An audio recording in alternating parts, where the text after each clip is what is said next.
Ассалаумағалейкум, құрметті қазақ елім. Бізде бұрын кабельный телевидение болды, Алма ТВ деген. Оны алып тастадық. Енді бізде мынандай телевизор бар, міне қараңыз. Мына жерінде мынандай несі бар, қызыл кнопкасы бар. Smart Hub деген. Міне көрдіңіз бе, қазір міне канал көрсетпейді. Айырып тастаған кабельныйды. Енді мына Smart Hub'ты қалай қолданатын жақсы, мынаның үйіңізде интернет болса 4,5 мың ғой, біздерде мегалайн болсын қосып аласыңыз. 4,5 мың, кабельный телевидение төлеу керек 1,5 мың. Анау 4,5 мыңға қосып алуға интернет, міне қараңыз. Мынандай бір телевизор алсаңыз, YouTube деген бар. Ол жерден бәрін қарайсыңыз. Қандай канал не қылғыңыз келеді, бәрін. Екіншісіде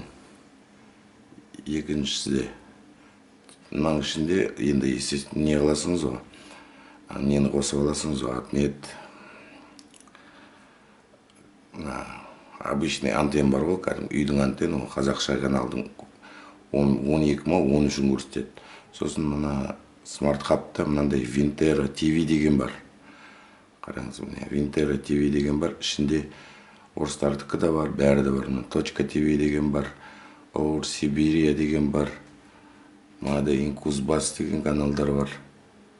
Қараңыз, Россия Today деген бар, 110 канал бар мынаның ішінде.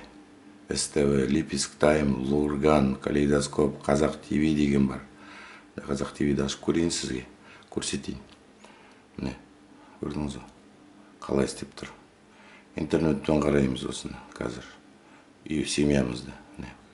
Дауысын ашайын. 2,5%-ға қымбаттады. Осының бәрі интернет арқылы. Менің ойымша біреуге төлегенше бір интернет өткізіп алсаңыз, интернет өткізіп алып, спокойно мынандай телевизор алып, жағдайыңыз болса, әрбір адам жағдай бар ғой, біздер мына телевизорды бұрын алып едік, бір жылдай болып қалған шығар. Мені Wi-Fi-мен алып едік, қызымыз. Нені қарамасын, планшет қарағасын жерде көзі жаймен жаман болып баратыр еді. Сол біздер мынандай телевизор алдық, енді осы телевизормен мультфильм бәріне. Ішінде каналдар көп, Шоп 24 деген. 110 канал бар екен білем, әртүрлі канал. Қолданыңыз, құрметті қазақ елім, аман болыңыз.